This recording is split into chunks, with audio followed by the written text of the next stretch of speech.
Signore, benedicite.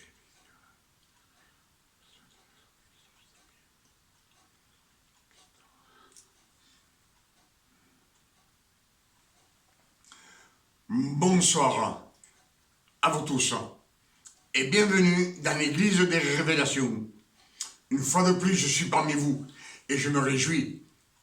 Je suis heureux de voir que vous venez écouter le véritable évangile, les révélations données par Paul, que le Christ lui a donné par le Saint-Esprit à la fin de sa vie. Pour cela, je vous dis que je me réjouis. Et dans cette année 2025, le Père éternel va nous donner beaucoup de révélations. Et nous allons méditer ensemble et je vous demande d'être attentifs à la parole. La foi vient de ce qu'on entend, de ce qu'on lit, pour croire au Père éternel et marcher dans la lumière.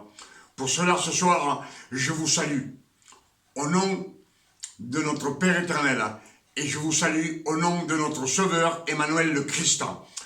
Comme je vous l'ai dit déjà beaucoup de fois, Emmanuel, c'est un nom hébreu. Et quand on le traduit dans la langue latine, nous dit Dieu parmi nous. Dieu parmi nous.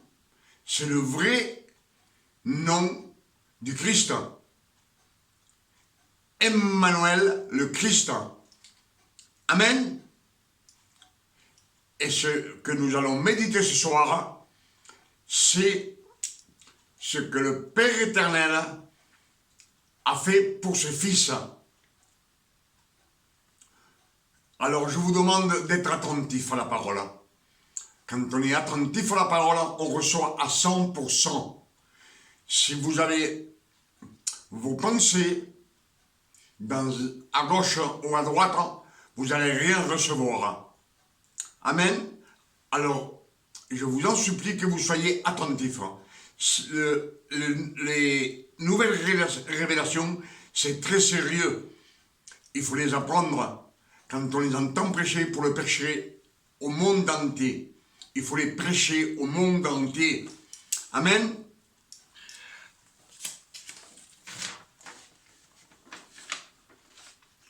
Colossiens 3, verset 10 nous dit: si vous êtes ressuscité avec le Christ, votre vie est cachée avec Christ en Dieu. Colossiens 3, verset 1. Si vous êtes ressuscité avec le Christ, votre vie est cachée avec le Christ en Dieu. Amen. 1 Jean 4, verset 17 nous dit: tel il est le Christ, tel nous sommes dans ce monde. Ce sont les Écritures. Donc le Christ Emmanuel est assis auprès du Père. Et nous sommes assis avec lui, à la droite du Père. Pour cela, Colossiens 3, verset 1 nous dit: si vous êtes ressuscité avec le Christ, votre vie est cachée avec Christ en Dieu. Tel il est, tel nous sommes dans ce monde. Nous sommes assis à la droite du Père éternel avec Emmanuel le Christ. Amen. Ce sont les Écritures qui nous le disent. Galates 5, verset 1 nous dit, c'est Paul qui parle: Christ nous a donné la liberté. Il nous a affranchis de la loi. Christ nous a donné la liberté. Il nous a affranchis de la loi. Et s'il nous a affranchis de la loi, c'est parce qu'il a payé nos dettes avec son précieux sang sur le mont de Golgotha, sur cette croix maudite.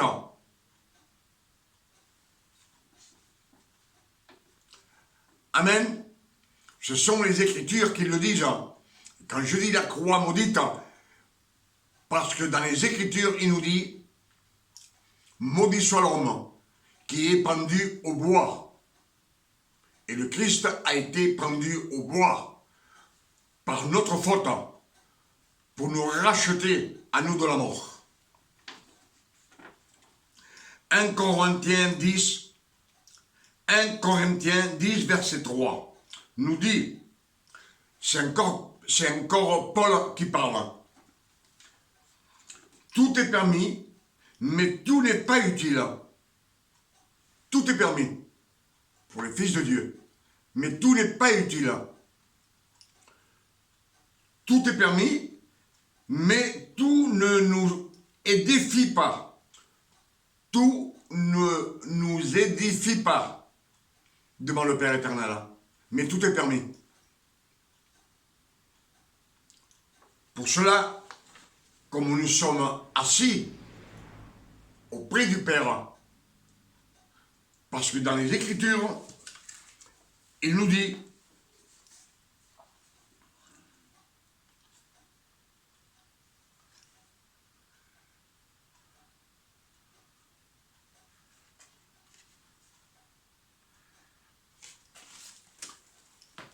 dans les Écritures, il nous a dit que Christ nous a baptisés dans sa mort. Et il nous a baptisés dans sa mort, pas dans le Jourdain, avec Jean le Baptiste. Dans sa mort, il nous a baptisés. Et le Père éternel l'a ressuscité. Et nous, il nous a fait renaître ensemble avec le Christ. Et ensemble, il nous a assis dans les cieux célestes. Et pour cela, je vous dis que le Père éternel a assis Emmanuel le Christ à sa droite. Et nous sommes à la droite du Père éternel. Tel il est, tel nous sommes dans ce monde. Et les Écritures nous disent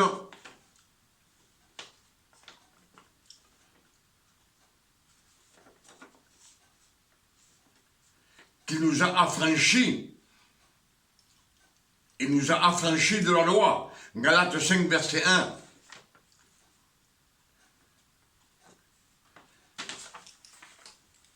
Amen.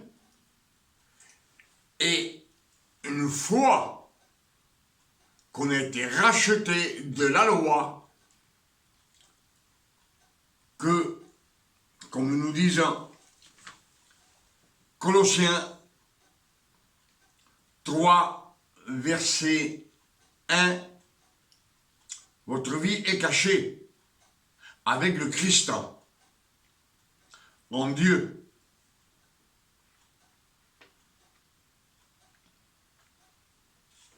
Et Galates 5, verset 1 nous dit, il nous a donné la liberté, il nous a affranchis de la loi. Avec son précieux sang, il nous a affranchis. Il a effacé la malédiction qu'on avait dans notre âme, nos iniquités, nos transgressions. Il a payé avec son précieux sang toutes nos dettes. C'est lui qui l'a payé pour nous sur la croix. Il l'a fait pour nous. Il a payé sur la croix pour nous. Et il a effacé tous nos péchés, passés, présents et futurs. Tous les péchés qu'on a faits sont effacés. Ils sont restés dans cette croix, sur le mont de Golgotha. Et tous les péchés qu'on va faire dans 10 ans, dans 20 ans, dans 30 ans, ils sont aussi effacés. Ils sont déjà été payés par le Christ sur le mont de Golgotha, par Emmanuel le Christ, Dieu parmi nous. Amen. Et maintenant, ce que nous allons méditer, comme je vous l'ai dit, c'est Galates, chapitre 4. Soyez attentifs. Aussi longtemps que l'héritier est enfant, je dis qu'il ne diffère en rien d'un esclave, quoiqu'il soit le maître de tout.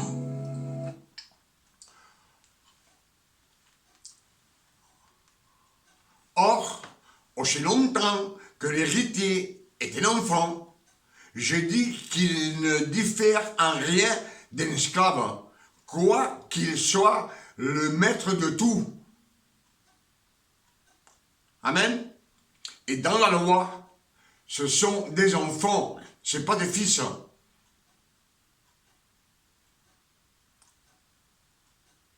Ce sont des enfants. Si on a un père milliardaire et il a un hélicoptère, nous, étant enfants, on ne peut pas le conduire. Par contre, les serviteurs, les servantes, ils peuvent conduire. Eux. Amen. Ce sont les Écritures qui le disent. Or, aussi longtemps que l'héritier est enfant, je dis qu'il ne diffère en rien d'un esclave. Esclave ou un esclave de la loi. En rien, quoi qu'il soit le maître de tout. Mais, il est sous des tuteurs et des administrateurs, jusqu'au temps marqué par le Père. Quand le Père éternel marque le temps, il dit maintenant. Alors, il peut conduire l'hélicoptère, il peut conduire sa Mercedes, sa Rolls, il peut le faire quand le Père éternel dit que le temps, il le marque, ça y est, maintenant tu peux le faire. C'est ce que le Père éternel a fait à Emmanuel le Christ. Quand il eut 30 ans, il envoya son serviteur pour accomplir toute la loi. Amen. Écoutons. Mais il est sous des tuteurs et des administrateurs, jusqu'au temps marqué par le Père. Jusqu'au temps Nous marqué aussi. par le Père.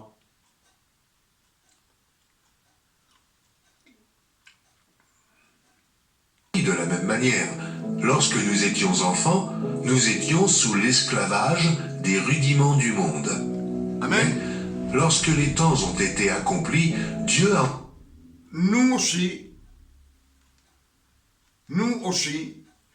de la même manière, lorsque nous étions enfants, nous étions sous l'esclavage des rudiments du monde.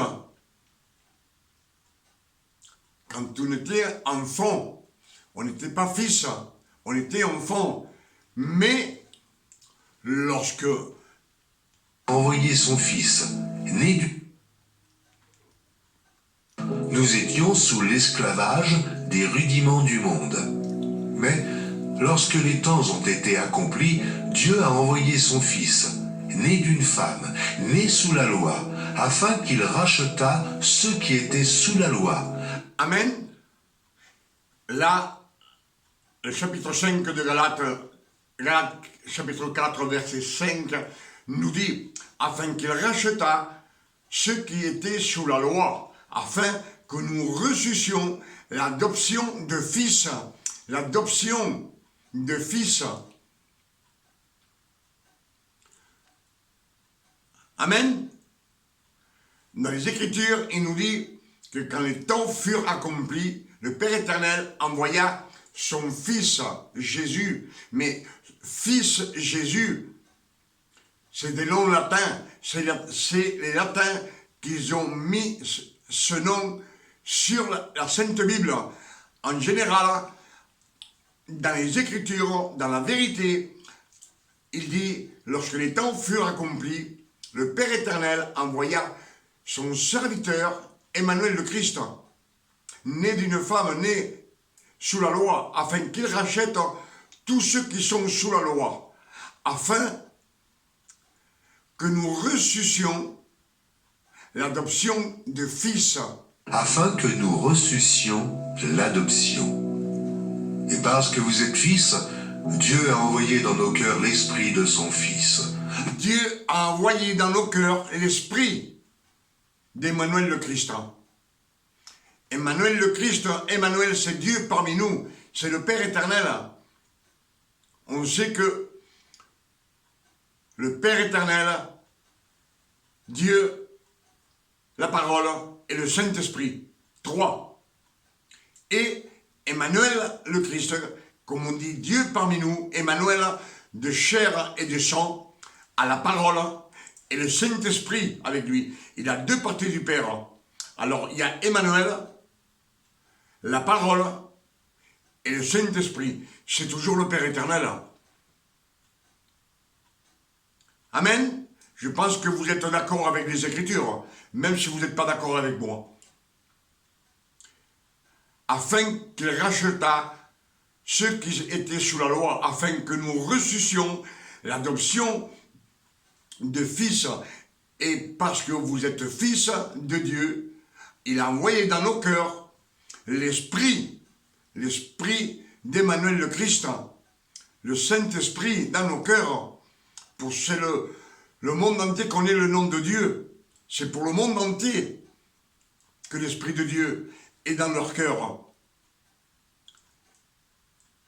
C'est la vérité. La justice de Dieu, c'est la vérité. Il n'y a pas une autre... L'épée de la justice, c'est la justice. Lequel crie « Abba, Père ». Ainsi tu n'es plus esclave. Lequel crie « Abba, Père ». Abba veut dire Père en hébreu. Et parce que vous êtes fils, Dieu a envoyé dans nos cœurs l'esprit de son Fils, lequel crie « Abba, Père ». Ainsi tu n'es plus esclave, mais fils. Et si tu es fils, tu es aussi héritier par la grâce de Dieu. Autrefois, ne connaissez... Amen. Ainsi, tu n'es plus esclave. Tu n'es plus esclave. Esclave de la loi. Tu n'es plus esclave puisqu'il nous a rachetés de la loi.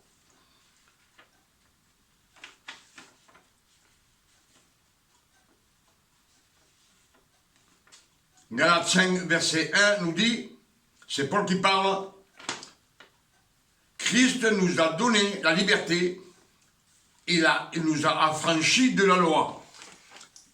Et Galates 4, verset 7, ainsi tu n'es plus esclave, mais fils.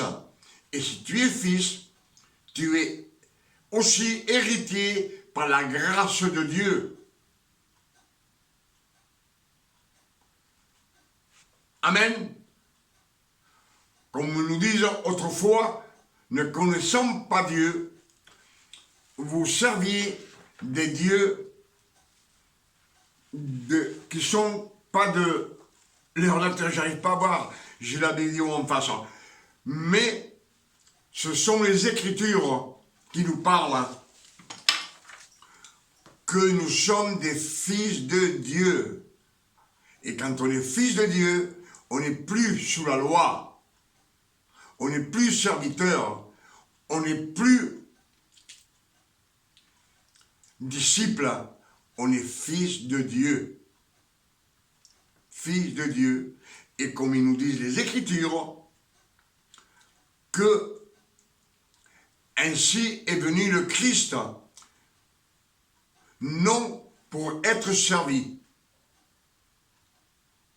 pas pour qu'on le serve, mais lui pour nous servir et donner sa vie comme une rançon pour beaucoup. Tout celui qui est resté dans la loi, ce qu'on a lu, c'est pas pour eux. Et tous ceux qui mélangent la grâce et la loi, c'est bien pareil. C'est pas pour eux. C'est pour ceux qui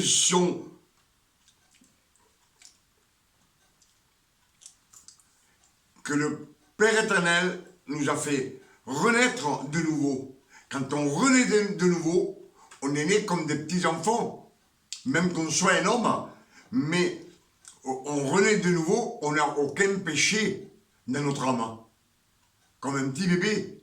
Et alors, le Père éternel nous a assis ensemble, et ensemble, il nous a assis dans les cieux célestes avec Emmanuel le Christ, le Père éternel lui-même. Amen. Je pense que dans cette année 2025, nous avons beaucoup de révélations. Pour cela, je remercie notre Père éternel pour son amour, pour sa bonté, pour sa générosité. On sait que le Christ est à la porte.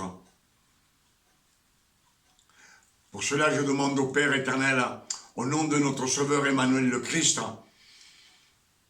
que ces messages de révélation puissent nous enlever l'aveuglement que nous avons dans l'intelligence. L'aveuglement de l'intelligence.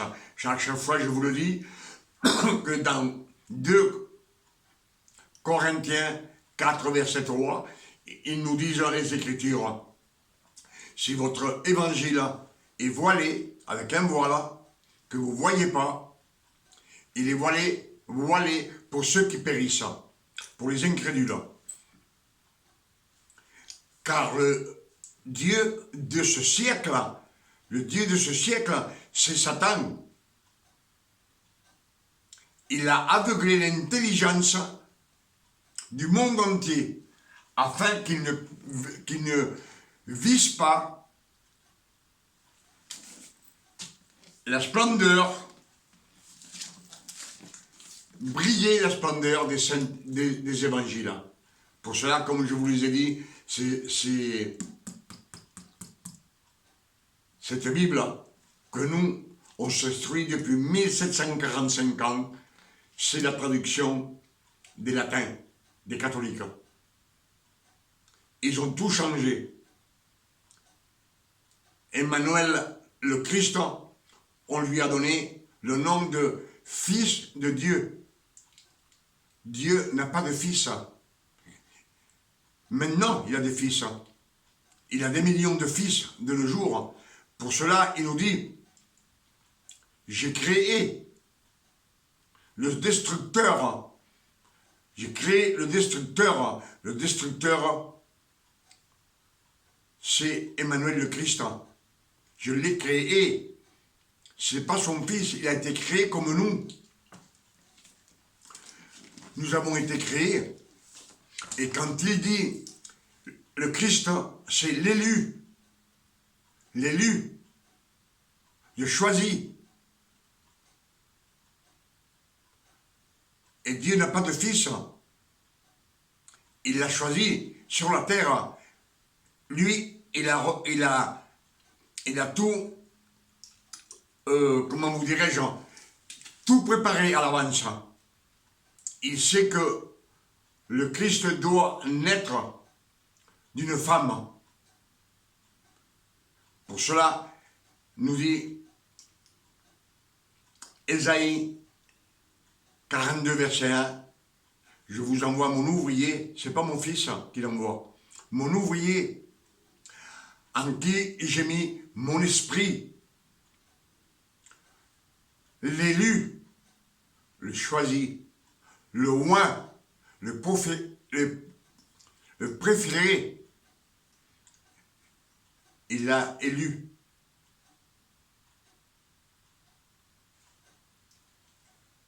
Et lui, le Père éternel dit, et lui, il annoncera dans la justice de Dieu, dans tous les peuples, dans toutes les nations du monde. Et quand Ésaïe 7, verset 14, nous dit, la Vierge aura un fils, on lui donnera le nom d'Emmanuel. Emmanuel, Dieu parmi nous. Je pense que les Écritures sont claires. Il ne dit pas le Fils de Dieu. Il ne dit pas Jésus, Emmanuel, un nom hébreu.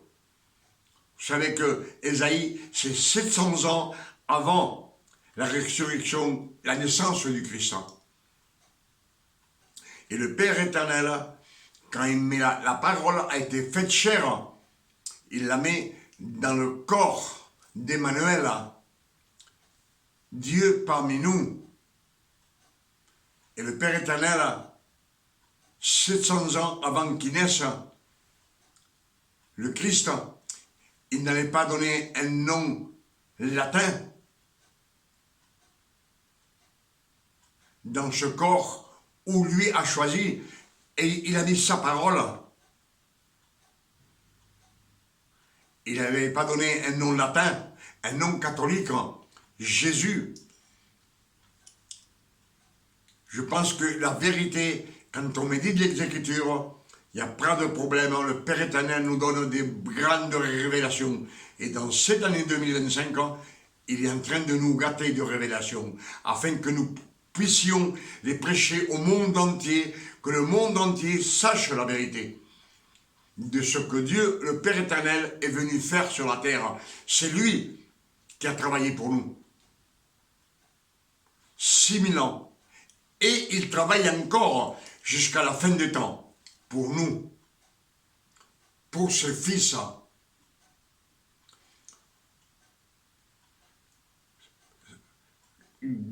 Galates chapitre 4, verset 7, ainsi tu n'es plus esclave, mais fils. Fils. Et si tu es fils, tu es aussi héritier par la grâce de Dieu. C'est toujours Dieu. Amen. Qu'avec ce message, le Père éternel puisse vous illuminer et marcher dans la clarté. Dans la clarté. Comme je le dis toujours, dans les ténèbres, on ne voit rien. Même si ce qu'il y a par terre, on va trébucher avec. Dans les ténèbres, dans la nuit. Si vous allez maintenant dehors, il est 1h du matin. Et bien, il vous falloir une lanterne pour voir et ne pas trébucher. Si on est dans les ténèbres, on ne voit rien. Tout ce qui est clair, c'est dans la clarté. Dans la clarté. Dans la lumière. Pour cela, Jean 8, verset 12 nous dit, le Christ nous dit, je suis la lumière du monde. Celui qui me suit ne marchera jamais dans les ténèbres, mais il aura la lumière de la vie. La lumière de la vie. Dans la lumière, le Père éternel nous révèle tout. Et nous, dans les Saintes Écritures, quand on lit et on insiste sur les Écritures, nous avons beaucoup de révélations. Avec ces quelques messages qu'on a médités ensemble ce soir, et que le Père éternel, par sa bonté, nous a donné beaucoup de révélations, je demande, moi aussi, au Père éternel, au nom de notre Sauveur Emmanuel le Christ, qui nous donne une nuit de paix, de tranquillité, de santé, comme lui, le Père éternel, donne à ses fils. Amen. Que le nom du Père éternel soit béni et glorifié et sanctifié sur la terre comme au ciel. Et qu'il nous envoie le plus vite possible notre Sauveur Emmanuel le Christ. Nous l'attendons avec impatience, afin qu'il prenne l'Église, ses fils, son épouse, et qu'on vive avec lui dans les cieux célestes pour toute l'éternité. Son nom soit béni et glorifié. À demain, si le Père éternel nous le permet.